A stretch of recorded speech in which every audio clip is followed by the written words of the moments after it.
আসসালামু আলাইকুম ওয়া রাহমাতুল্লাহি ওয়া বারাকাতুহু। উসমান ইবনে আফফান রাদিয়াল্লাহু তাআলা আনহু তার পূর্ণাঙ্গ জীবনী ভূমিকা। ইসলামের ইতিহাসে এমন কিছু মহান ব্যক্তিত্ব আছেন যাদের জীবন শুধু ইতিহাস নয় বরং মানবতার জন্য চিন্তার এবং চিন্তানীয় শিক্ষা। তাদের মধ্যে অন্যতম হলেন উসমান ইবনে আফফান রাদিয়াল্লাহু তাআলা আনহু। তিনি ছিলেন ইসলামের তৃতীয় খলিফা, জান্নাতের সুসংবাদ প্রাপ্ত সাহাবীদের একজন এবং এমন এক মহান বিজ্ঞানী বা এমন এক মহান ব্যক্তি যার লজ্জাশীলতা দেখে ফেরেশতারাও লজ্জা পেত। তিনি ছিলেন ধনী, দানশীল, নম্র, বিনয়ী এবং অত্যন্ত আল্লাহ ভীরু একজন মানুষ। তার সময়ই কোরআন মাজিদকে এক কিরাতের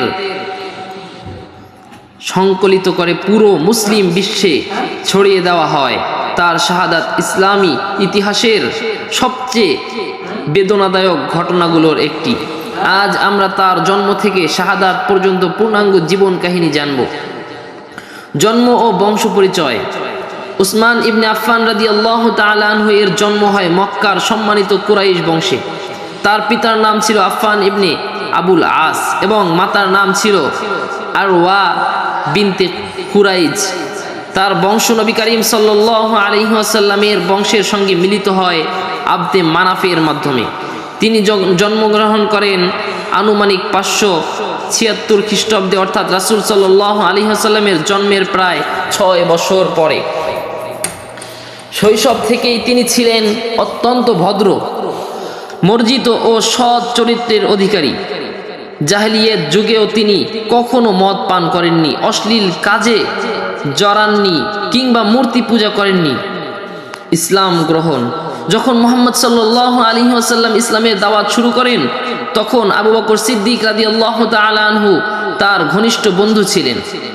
একদিন আবু বকর সিদ্দিক রাদিয়াল্লাহু তাআলা আনহু তাকে ইসলামের দাওয়াত দেন। তিনি কোনো দ্বিধা ছাড়াই ইসলাম গ্রহণ করেন। তিনি ছিলেন প্রথম দিকে মুসলমানদের একজন। ইসলাম গ্রহণের পর তার উপর নেমে আসে নির্মম নির্যাতন। তার চাচা তাকে অনেক বেশি আক্রমণ করত এবং তার চাচা তাকে রশি দিয়ে বেঁধে বলছিলেন, তুই যদি এই নতুন ধর্ম ত্যাগ না করো তাহলে তোকে ছাড়ব না। কিন্তু তিনি দৃঢ়তার সঙ্গে বলছিলেন, আমি কখনোই ইসলাম ত্যাগ করব না। রাসূল সাল্লাল্লাহু আলাইহি ওয়াসাল্লামের 2 কন্যার সঙ্গে তার বিবাহ হয়েছিল। উসমান ইবনে আফফান রাদিয়াল্লাহু তাআলা আনহু এর জীবনের সবচেয়ে বড় সম্মানগুলোর একটি হলো তিনি রাসূল সাল্লাল্লাহু আলাইহি ওয়াসাল্লামের 2 কন্যাকে বিয়ে করার সৌভাগ্য লাভ করেন। সুবহানাল্লাহ। প্রথমে তিনি বিবাহ করেন রাসূল সাল্লাল্লাহু আলাইহি ওয়াসাল্লামের কন্যা রুকাইয়াকে। তাদের দাম্পত্য জীবন ছিল অত্যন্ত সুখের। পরে তারা হাবশায় হিজরত করেন। কিন্তু বদরের যুদ্ধের সময় রুকাইয়া রাদিয়াল্লাহু তাআলা আনহা অসুস্থ হয়ে পড়েন। রাসূল সাল্লাল্লাহু আলাইহি ওয়াসাল্লাম উসমান রাদিয়াল্লাহু তাআলা আনহুকে তার সেবার জন্য মদিনায় থাকার নির্দেশ দেন। বদর যুদ্ধ শেষে রুকাইয়া রাদিয়াল্লাহু তাআলা আনহা ইন্তেকাল করেন। এতে উসমান রাদিয়াল্লাহু তাআলা আনহু অত্যন্ত ভেঙে পড়েন। এরপর রাসূল সাল্লাল্লাহু আলাইহি ওয়াসাল্লাম তার আরেক কন্যা উম্মে কুলসুম রাদিয়াল্লাহু তাআলা আনহা এর সঙ্গে উসমান রাদিয়াল্লাহু তাআলা আনহুর বিয়ে দেন। এই কারণে তাকে বলা হয় জুন নুরাইন, অর্থাৎ 2 নূরের অধিকারী। কারণ ইতিহাসে একমাত্র তিনিই ছিলেন যিনি কোন নবীর 2 কন্যাকে বিয়ে করেছিলেন। লজ্জাশীলতা ও চরিত্র। উসমান রাদিয়াল্লাহু তাআলা আনহু ছিলেন অত্যন্ত লজ্জাশীল। একদিন রাসূল সাল্লাল্লাহু আলাইহি ওয়াসাল্লাম ঘরে শয়িত ছিলেন। আবু বকর সিদ্দিক রাদিয়াল্লাহু তাআলা আনহু এবং ওমর ইবনে খাত্তাব রাদিয়াল্লাহু তাআলা আনহু আসলেও তিনি আগের অবস্থায় ছিলেন। কিন্তু উসমান রাদিয়াল্লাহু তাআলা আনহু আসার সময় তিনি নিজের পোশাক ঠিক করে বসলেন। পরবর্তীতে জিজ্ঞাসা করা হলো, আরে কি শুরু করছো? পরবর্তীতে জিজ্ঞাসা করা হলে তিনি বলেন, আমি কি এমন ব্যক্তিকে লজ্জা করব না যাকে ফেরেশতারা লজ্জা পায়? এই ঘটনা তার চরিত্রের উচ্চ মর্যাদা প্রকাশ করে। হাবশায় হিজরত। ইসলামের শুরুতে যখন মক্কার নির্যাতন অসহনীয় হয়ে ওঠে তখন রাসূল সাল্লাল্লাহু আলাইহি ওয়াসাল্লাম কিছু সাহাবীকে হাবশায় হিজরত করার অনুমতি দেন।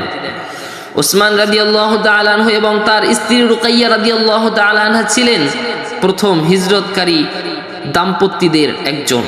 রাসূল সাল্লাল্লাহু আলাইহি ওয়াসাল্লাম বলেছিলেন, লুতের পর সর্বপ্রথম আল্লাহর পথে হিজরত করেছে উসমান রাদিয়াল্লাহু তাআলা আনহু, মদিনায় হিজরত। পরে তিনি মদিনায় হিজরত করেন এবং ইসলামী রাষ্ট্র গঠনে গুরুত্বপূর্ণ ভূমিকা পালন করেন। তিনি ছিলেন ব্যবসায়ী, কিন্তু ইসলামের জন্য তিনি নিজের সম্পদ উজাড় করে দিতেন। অসাধারণ দানশীলতা। বীরে রুমা ক্রয়।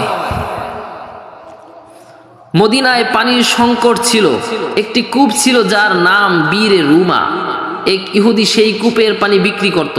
রাসূল সাল্লাল্লাহু আলাইহি ওয়াসাল্লাম ঘোষণা দিলেন, যে ব্যক্তি এই কূপ ক্রয় করে মুসলমানদের জন্য ওয়াকফ করবে তার জন্য জান্নাত। উসমান রাদিয়াল্লাহু তাআলা আনহু নিজের অর্থ দিয়ে কূপটি কিনে মুসলমানদের জন্য উন্মুক্ত করে দেন। আজও সেই কূপ ইতিহাসের সাক্ষী হয়ে আছে। তাবুক যুদ্ধের দান। তাবুক যুদ্ধ ছিল অত্যন্ত কঠিন সময়। রাসূল সাল্লাল্লাহু আলাইহি ওয়াসাল্লাম মুসলমানদের সাহায্যের আহ্বান জানালে উসমান রাদিয়াল্লাহু তাআলা আনহু প্রচুর সম্পদ দান করেন। বর্ণনায় এসেছে 950 উট, 50টি ঘোড়া, হাজার হাজার দিনার দান করছিলেন। তখন রাসূল সাল্লাল্লাহু আলাইহি ওয়াসাল্লাম বলছিলেন, আজকের পর উসমানের কোনো কাজই তাকে ক্ষতি করবে না। খেলাফত লাভ। ওমর ইবনে খাত্তাব রাদিয়াল্লাহু তাআলা আনহু শাহাদাতের আগে 6 সদস্য বিশিষ্ট শুরা বোর্ড গঠন করেন। পরামর্শের মাধ্যমে মুসলমানরা উসমান ইবনে আফফান রাদিয়াল্লাহু তাআলা আনহুকে তৃতীয় খলিফা হিসাবে নির্বাচন করেন। তার খিলাফত শুরু হয় 644 খ্রিস্টাব্দে। তার শাসন আমলে সাফল্য ইসলামী সাম্রাজ্যের বিস্তার। তার আমলে ইসলামী রাজ্য ব্যাপকভাবে বিস্তৃত হয়। আর্মেনিয়া, আজারবাইজান, আফ্রিকার বহু অঞ্চল, খোরাসান, সাইপ্রাস ইসলামী শাসনের অন্তর্ভুক্ত হয়। ইসলামের প্রথম নৌবাহিনী। উসমান ইবনে আফফান রাদিয়াল্লাহু তাআলা আনহু এর সময় মুসলমানদের প্রথম শক্তিশালী নৌবাহিনী গড়ে ওঠে।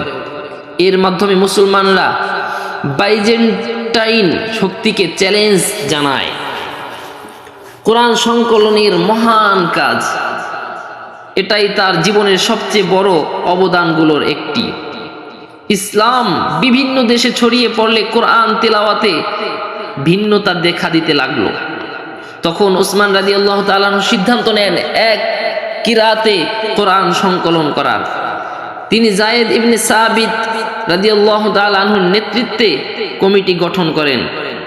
তারা মূল কপি প্রস্তুত করেন এবং বিভিন্ন অঞ্চলে পাঠিয়ে দেন। এই কোরআনই আজ মুসহাফে উসমানী নামে পরিচিত। আজ পুরো পৃথিবীর মুসলমান এই কোরআন পড়ছে। এটি উসমান রাদিয়াল্লাহু তাআলা আনহুর অন্যতম শ্রেষ্ঠ অবদান। ফিতনার সূচনা। তার শাসনের শেষ দিকে কিছু ষড়যন্ত্রকারী মুসলমানদের মধ্যে বিভেদ সৃষ্টি করে দিলেন। মুনাফিক ও বিদ্রোহীরা বিভিন্ন মিথ্যা অভিযোগ ছড়ায়। তার গভর্নর নিয়োগ নিয়ে সমালোচনা শুরু হয়। কিন্তু ইতিহাস সাক্ষ্য দেয় উসমান রাদিয়াল্লাহু তাআলা আনহু ছিলেন অত্যন্ত ন্যায়পরায়ণ ও কোমল হৃদয়ের শাসক। বাড়ি অবরোধ। বিদ্রোহীরা মদিনায় এসে তার বাড়ি ঘেরাও করে। তিনি চাইলে সাহাবীদের সাহায্যে যুদ্ধ করতে পারতেন, কিন্তু তিনি মুসলমানদের রক্তপাত চাননি। তিনি বলছিলেন, আমি চাই না আমার কারণে একজন মুসলমানও নিহত হোক। প্রায় 40 দিন তার বাড়ি অবরোধ ছিল। তাকে পানি পর্যন্ত বন্ধ করে দেওয়া হয়। শাহাদাত। 656 খ্রিস্টাব্দে বিদ্রোহীরা তার ঘরে প্রবেশ করে। সেই সময় তিনি কোরআন তেলাওয়াত করছিলেন। বর্ণনায় এসেছে তিনি যে আয়াত পড়ছিলেন তা ছিল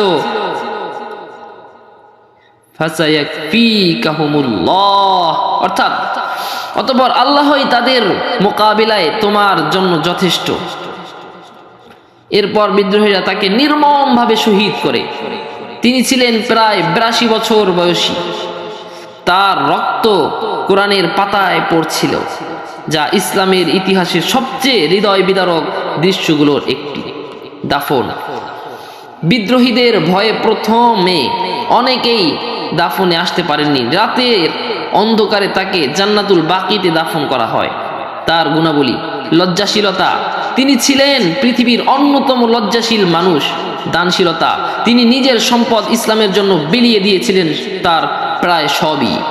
ধৈর্য, অবরোধের সময়ও ধৈর্য হারাননি। কোরআনের প্রতি ভালোবাসা, তিনি নিয়মিত কোরআন পাঠ করতেন।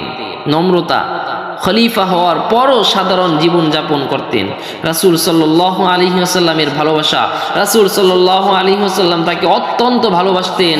একবার বলছিলেন, প্রত্যেক নবীর জান্নাতে একজন সঙ্গী থাকবে, আমার সঙ্গী হবে উসমান রাদিয়াল্লাহু তাআলা আনহু। উসমান রাদিয়াল্লাহু তাআলা আনহু থেকে আমাদের শিক্ষা, আল্লাহর পথে সম্পদ ব্যয় করতে হবে, ধৈর্য ধারণ করতে হবে, কোরআনের সঙ্গে সম্পর্ক গভীর রাখতে হবে, মুসলিম ঐক্য রক্ষা করতে হবে, ক্ষমতার থেকেও বিনয়ী থাকতে হবে। উপসংহার, উসমান ইবনে আফফান রাদিয়াল্লাহু তাআলা আনহু ছিলেন ইসলামের ইতিহাসের এক উজ্জ্বল নক্ষত্র। তার জীবনে আমাদের শিখায়, ক্ষমতা নয় তাকওয়াই মানুষকে মহান করে, সম্পদ নয় আল্লাহর পথে ব্যয় আসল সফলতা, আর ধৈর্য ও ঈমান মানুষকে ইতিহাসের অমর ব্যক্তিত্বে পরিণত করে। আল্লাহ তাআলা আমাদের সবাইকে তার জীবন থেকে শিক্ষা গ্রহণ করার তৌফিক দান করেন। আমিন।